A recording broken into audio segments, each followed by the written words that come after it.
بہت ہوگی. کیا کوئی صحیح حدیث ایسی ہے کہ دولت عورت کی قسمت ہے اور بچے مرد کی قسمت ہیں؟ اگر عورت کا شوہر کمائی کے لیے کام نہیں کرتا تو اس کی بیوی قسمت. بیوی کی کیوں قسمت ہے؟ اس کی اپنی مردودیت ہے.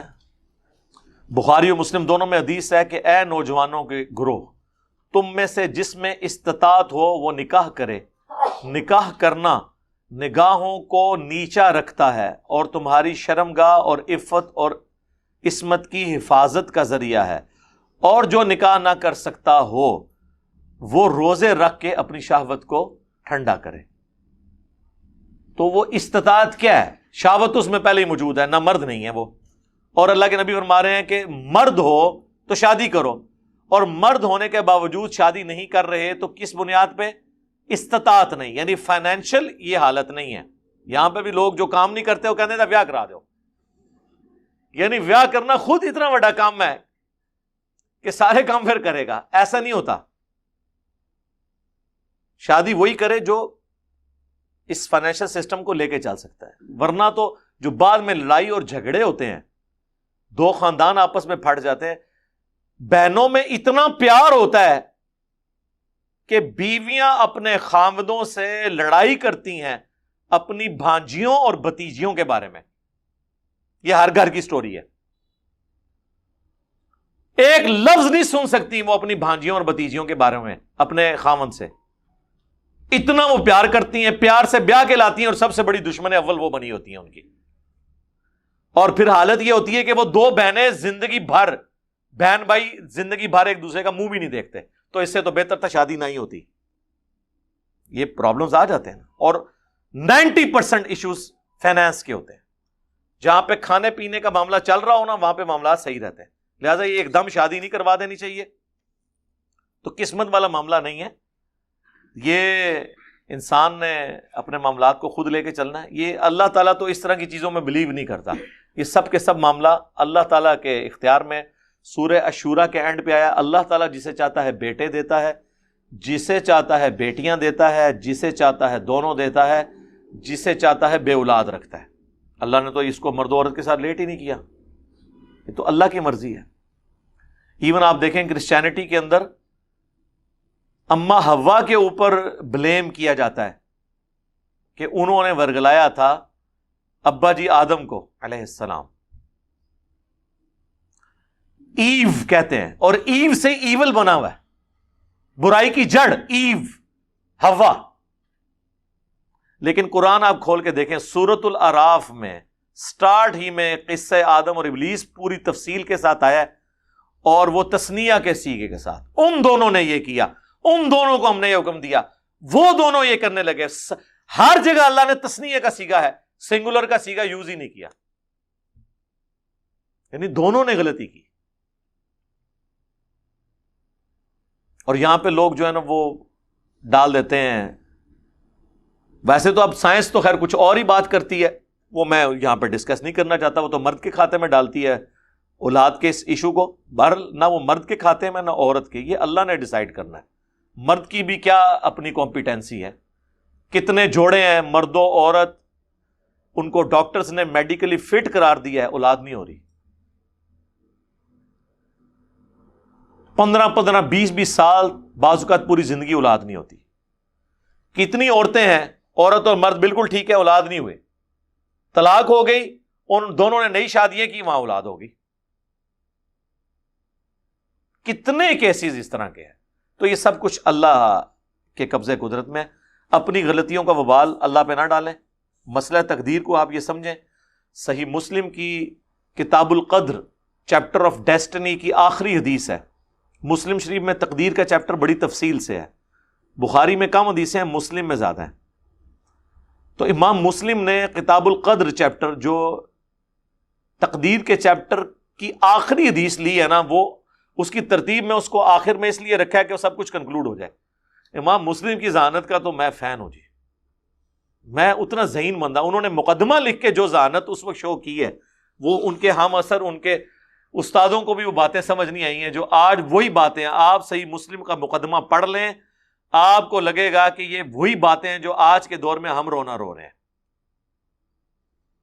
امام مسلم کہتے ہیں کہ وہ علماء جاہل کہلوانے کے حقدار ہیں، جو ہمارے اس زمانے میں کثرت کے ساتھ حدیثیں اپنی کتابوں میں لکھ رہے ہیں، کیا صحیح حدیثیں ختم ہو گئی ہیں کہ یہ لوگ ضعیف روایتیں اپنی کتابوں میں لکھ کے امت کو فتنے میں ڈال رہے ہیں؟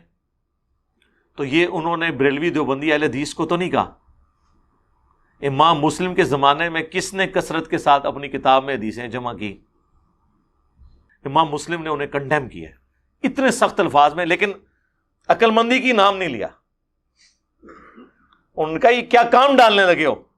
پھر انہیں کنکلوڈ کیا مقدمے کو کہ دیکھو حدیث سے یا حلال و حرام اخذ ہوتا ہے یا ترغیب اور ترہیب ہوتی ہے، یعنی کسی کام کی ترغیب دلانا اور کسی گناہ سے ڈر سنانا، یا کوئی شرعی احکام اس سے استنباط کیے جاتے ہیں، یا حلال و حرام کا فیصلہ ہوتا ہے. ان تینوں کیسز میں صحیح حدیث ہونا ضروری ہے، کیونکہ دین کی بنیاد آپ اس پہ رکھ رہے ہیں. تو اتنے وہ سخت الفاظ کے ساتھ امام مسلم کی یہ ذہانت تھی. تو کتاب القدر چیپٹر میں آخری حدیث لے کے آئے ہیں تقدیر کے چیپٹر میں کہ حضرت ابو ہریرہ کہتے ہیں مجھے نبی علیہ السلام نے یہ وصیت کی تھی. یہ حدیث آپ کو صبر اور توکل والے چیپٹر میں مل جائے گی، مشکات میں بھی مسلم کے حوالے سے. اے ابو ہریرہ، جو چیز تمہیں نفع دے، یعنی دنیا میں جو چیز نفع دینے والی ہے بشرطے کہ وہ حلال ہو، اس کو حاصل کرنے کی کوشش کرنا، سستی نہ کرنا، کاہلی نہ کرنا، اور اللہ سے مدد طلب کرنا. پھر بھی اگر رزلٹ تمہارے خلاف آئے تو کبھی یہ نہ کہنا کہ میں یہ کر لیتا تو یہ ہو جاتا، میں وہ کر لیتا تو وہ ہو جاتا، اگر مگر شیطان کا دروازہ کھول دیتا ہے. یہ آخری حصے پہ تو لوگ ایمفسائز کرتے ہیں، پہلے حصے پہ ذرا آپ غور کریں کہ کوشش پوری کرنی ہے، سستی اور کاہلی نہیں کرنی، اور اللہ سے مدد طلب کرنی ہے. یعنی یہ نہیں ہے کہ آپ خالی پیپر دروشی پڑھ کے پھونک کے دے آئے انشاءاللہ فیل ہی ہوں گے، کیونکہ آپ نے کاہلی پوری حدیث پہ تو عمل نہیں کیا. یعنی دنیاوی طور پہ آپ نے اپنی پوری ایفرٹ پٹ کرنی ہے، اس کے بعد اللہ سے مدد طلب کرنی ہے. پھر بھی رزلٹ آپ کے خلاف آئے نا، پھر آپ نے سمجھ لینا ہے کہ کوئی اور ہستی ہے جو یہ نہیں چاہتی کہ یہ اس طرح ہو، اور میرے حق میں وہی بہتر ہے. جو سورۃ البقرہ میں آیا کہ کئی چیزیں جس سے تم کراہت کرتے ہو اور اس میں تمہارے لیے خیر چھپی ہوتی ہے، اور کئی چیزیں جس سے تم محبت رکھتے ہو کہ تمہارے حق میں ہو جائیں اور اس کے اندر تمہارے لیے شر چھپا ہوتا ہے. اللہ جانتا ہے، تم نہیں جانتے. میں اپنی زندگی میں کئی واقعات آپ کو ایسے بتا سکتا ہوں پرسنل، جو اس وقت میری زندگی کے برے ترین واقعات تھے، لیکن آج میں کہتا ہوں کہ کاش وہ حادثات اس سے پہلے ہو جاتے، اس کا اینڈ رزلٹ پہلے سامنے آ جاتا، اور اس وقت یہ لگ رہا تھا کہ اس سے بڑی تکلیف میرے پہ کوئی آ نہیں سکتی. یہ ہر بندے کی زندگی میں ایسے واقعات ہوتے ہیں، لیکن چونکہ اللہ تعالیٰ مستقبل کو فورسی کر رہا ہوتا ہے، اللہ کو پتا ہوتا ہے اس میں سے میں نے نکالنا کیا ہے. نبی علیہ السلام جب مکے سے مدینے کے لیے نکلے ہوں گے تو جامع ترمذی اٹھا کے دیکھ لیں، حضور پلٹ پلٹ کے کعبے کی طرف دیکھ رہے ہیں کہ اے کعبہ تو مجھے سب سے بڑھ کر محبوب ہے اس روئے ارض پہ، لیکن کیا کروں، تیرے باشندے مجھے یہاں رہنے نہیں دیتے. آپ کی مبارک زندگی کے 63 سالوں میں سے 52 سال مکے کی فضاؤں میں گزرے ہیں، صرف 11 سال مدینہ شریف. لوگ مدینہ مدینہ کرتے ہیں، ضرور کریں، لیکن مکے میں 52 سال ہمارے محبوب علیہ السلام نے سانس لی ہے، مدینے میں صرف 11 سال. آپ کا آبائی وطن بڑی مشکل سے چھوڑا، مجبوراً. آپ کی خواہش تو نہیں تھی کہ آپ کو نکال. تو آپ دیکھیں حضور کو دعا تعلیم کی گئی سورہ بنی اسرائیل میں، ربی ادخلنی مدخل صدق واخرجنی مخرج الصدق. اے اللہ مجھے جہاں اب تو نے داخل کرنا ہے نا، سچائی کے ساتھ داخل کرنا ہے، اور مجھے جو یہاں سے نکال رہا ہے نا، سچائی کے ساتھ نکالنا. اور اے اللہ اپنی طرف سے میرے لیے کوئی مددگار مقرر کر دینا. وہ آپ کے ساتھی بھی تھے، حضرت جبرائیل بھی تھے. بخاری مسلم کی حدیث ہے نا کہ علی کی میرے ساتھ وہی نسبت ہے جو ہارون کی موسیٰ کے ساتھ. تو شیعہ اس آیت سے کہتے ہیں حضرت علی مددگار ہوئے. بالکل حضرت علی بھی مددگار ہیں، حضرت ابوبکر عمر عثمان بھی مددگار ہیں. اور سیدنا علی کی تو عمر 8 سال تھی جب نبی علیہ السلام نے اپنی دعوت و تبلیغ کا آغاز کیا. اس وقت دوسرے اصحاب جو بڑی عمروں کے تھے انہوں نے حضور کی فزیکل پروٹیکشن کی ہے نا. سیدنا علی تو 8 سال کے تھے. 8 سال کا بچہ کیا کر سکتا ہے؟ اس زمانے میں کون؟ سعد ابن ابی وقاص، عبد الرحمن بن عوف، سیدنا ابو بکر، یہ لوگ جو بڑی عمر کے لوگ تھے. تو حضور کے ساتھی اللہ نے ان کے ساتھ اٹیچ کیے.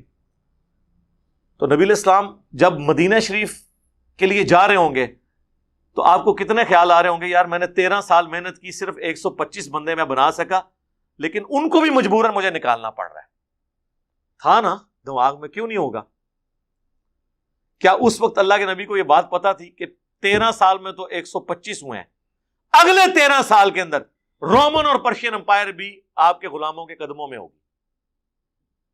اس وقت کوئی بتاتا بھی تو لوگ مذاق اڑاتے، جیسا کہ وہ غزوہ خندق کے موقع پر مذاق نہیں اڑایا تھا منافقین نے کہ ہم تو پیشاب کرنے کے لیے باہر نہیں نکل سک رہے، سامنے سے تیر آ جاتے ہیں خندق کے پار سے، اور یہ نبی کہہ رہا ہے کہ رومن اور پرشین امپائر گریں گی. عمر سیریز میں انہوں نے وہ دلائل النبوہ امام بیہقی کی جو کتاب میں وہ حدیث فلمائی نہیں ہے، جو ایک پتھر نہیں ٹوٹ رہا تھا تو حضور علیہ السلام کو بلایا گیا، آپ نے 3 دفعہ اس پہ کدال مارا.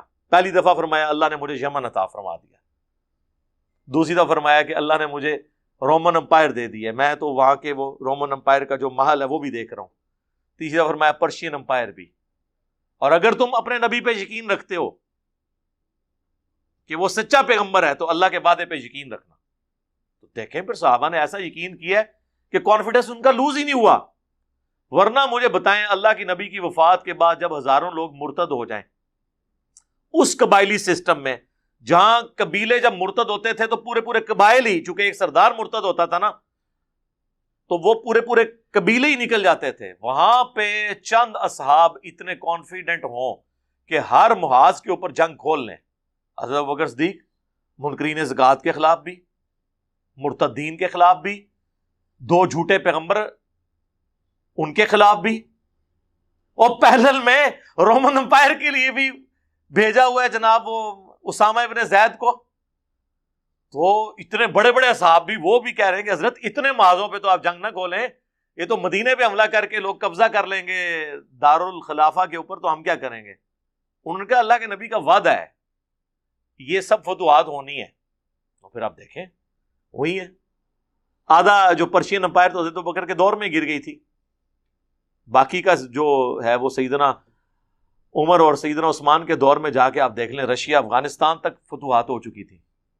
ایک مختصر جماعت کا اتنا کانفیڈنس اللہ کے اندر تھا. تو یہ تقدیر کے جو معاملات ہیں، وہ تقدیر کا مطلب یہ نہیں ہے کہ آپ نے کوشش نہیں کرنی ہے، کوشش بھی کرنی ہے، لیکن اگر رزلٹ خلاف آئے تو نبی علیہ السلام نے فرمایا کہنا ہے، یہ نہیں کہنا اگر مگر. اگر مگر سے مراد یہ نہیں ہے کہ مطلب یہ تو انسان کہہ سکتا ہے کہ اگر میں نے محنت کی ہوتی تو میں پاس ہو جاتا، تو یہ تو اگر کہنا ہے، نہیں کی تھی نا تائیں فیل ہوا ہے نا. لیکن کوئی ناگہانی آفت آ گئی، کوئی ایکسیڈنٹ ہو گیا، بندہ بیمار ہو گیا، تو اس میں میری بہتری تھی. اور اس کے اینڈ پہ آپ نے کہنا انا للہ و انا الیہ راجعون، جو ہمیں قرآن نے دعا سکھائی، جو مولا علی کا قول ہے کہ میں نے اپنے ارادوں کے ٹوٹنے سے اللہ کو پہچانا ہے. حقیقت بات ہے، ارادوں کا ٹوٹنا، آپ کو سب کچھ حالات و واقعات آپ کی فیور میں ہو، پھر بھی رزلٹ آپ کے خلاف آئے، تو یقیناً اس میں کوئی ایسی حکمت چھپی ہے جو بعد میں ظاہر ہونے والی ہے. ہماری اکیڈمی آپ دیکھ لیں، میری زندگی میں تو میں آپ کو کئی واقعات بتا سکتا ہوں، وہ بالکل پھر پرسنل نوعیت کے ہیں، اگرچہ اس کے افیکٹ پوری دنیا کے اوپر ہیں. ہمارے جو حیدر بھائی کہتے ہیں کہ اکیڈمی تو چھوٹی سی ہے لیکن فتنہ عالمی ہے. یہ اکیڈمی میں کتنے 250 300 400 بندے آ جاتے ہیں. جب ہم نے دعوت کا کام شروع کیا تھا تو ایک چھوٹی سی مسجد میں درس دیتا تھا، 2008-9 کی بات بتا رہا ہوں. تو وہ ظاہر ہے وہ سچی بات تو کسی کو بھی ہضم نہیں ہوتی. ایک اہل حدیث کی مسجد تھی، انہوں نے کچھ عرصے بعد کہا جی درس سیدھے ختم کریں. ہم نے کہا ٹھیک ہے، ہم نے اپنے گھر میں شروع کر لیا. ٹھیک ہے، آپ کیا سمجھتے ہیں جب مسجد میں ایک ہی مسجد میں درس ہو رہا ہو وہاں سے آپ کو نکال دیں یا کہ یہاں پہ درس آپ نے نہیں دینا، وہ نکالنے والے بھی سمجھ رہے ہوں گے کہ یار اس کا تو مستقبل برباد کر دیا. ٹھیک ہے، پھر وہ گھر والا معاملہ ہوا. پھر اس کے بعد اکیڈمی تو یہ خیر ہمارے اپنے لوگوں کے لیے تھی، شروع میں ریکارڈنگز ہی ہوتی تھی صرف اپلوڈ کرنے کے لیے. تو اب دیکھیں اللہ نے ایک نیا اس کا سلسلہ شروع کر دی. آپ مجھے بتائیں جن لوگوں نے درس بند کیا ہے نا، سب سے بڑے مجرم وہ ہیں اس اکیڈمی کے. نہ وہ درس بند کرتے، نہ یہ فتنہ عالمی ہوتا. لیکن اللہ کی حکمت ہے. مسئلہ تحکیم پر تفصیلی کلپ ریکارڈ